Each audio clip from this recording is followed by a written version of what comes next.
ایک ہفتے تک جاری رہنے والے جنازے کے جلوسوں کے بعد خامنئی کو سپرد خاک کر دیا گیا، لیکن مشتبہ خامنئی کی عدم موجودگی برقرار رہی۔ ایران اور عراق میں ایک ہفتے تک جاری رہنے والی جنازے کی تقریبات کے بعد علی خامنئی کو مشہد میں امام رضا کے مزار پر سپرد خاک کر دیا گیا۔ تدفین کا یہ عمل امریکہ مخالف نعروں اور جانشین سمجھے جانے والے مشتبہ خامنئی کے عوامی منظرنامے سے غیر حاضری پر مسلسل توجہ کے ماحول میں انجام پائی۔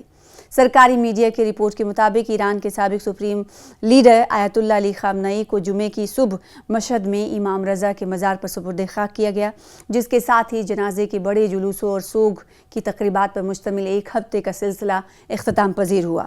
تدفین کے دوران ان کے بیٹے اور جانشین مجتبیٰ خامنئی عوامی نظروں سے دور رہے اور ان کی موجودگی یا مقام قیام بدستور توجہ کا مرکز بنا رہا۔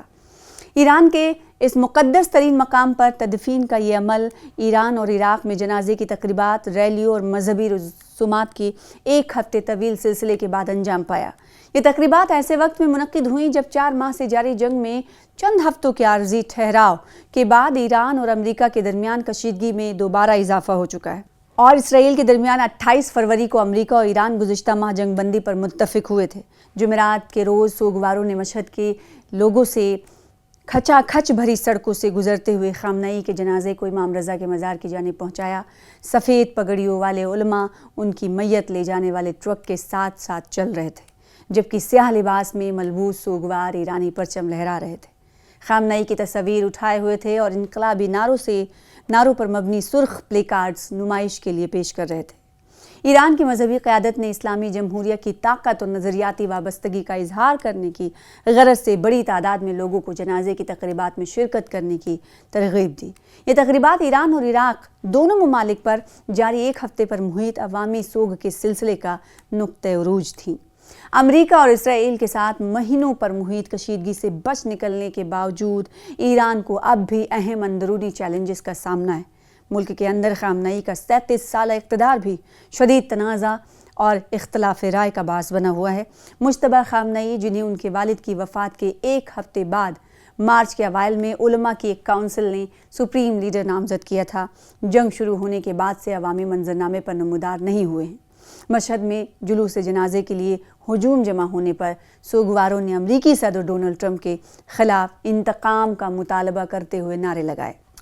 میں سپریم لیڈر ٹرمپ کے خون کی قسم کھاتا ہوں، ہم تمہیں مار ڈالیں گے، ہجوم نے نعرے لگائے، جبکہ کچھ خواتین نے پلے کارڈز اٹھا رکھے تھے جن پر لکھا تھا ٹرمپ کو مار ڈالو، کلز ٹرمپ۔ شام ہوتے ہی روضہ امام رضا کا صحن سوگواروں سے بھر گیا۔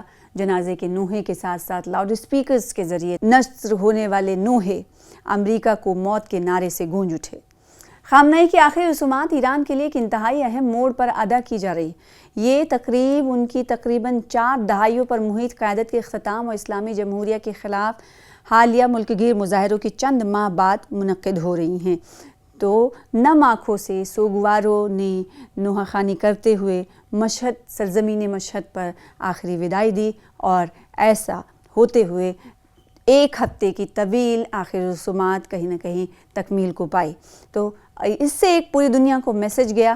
ایران میں دنیا بھر کے لوگ اکٹھا ہوئے، نہ صرف شردھانجلی دینے کے لیے، خراج عقیدت سپریم لیڈر کو دینے کے لیے، بلکہ یہ بھی ایران نے دکھانے کی کوشش کی کہ ابھی بھی ایران کی دوسرے دیشوں کے ساتھ کس طریقے سے مضبوطی سے دوستی ہے۔ اس سے بھی کہیں نہ کہیں یہ پیغام آیا ہوتے ہوئے دکھائی دیا، اور دوسری طرف اتنے بڑے دہائیوں کا کہیں نہ کہیں ایک خاتمہ جو ہوا، اس سے بھی ایران نے دکھانے کی کوشش کی کہ اس کے بعد بھی وہ کمزور نہیں بلکہ ابھر رہا ہے۔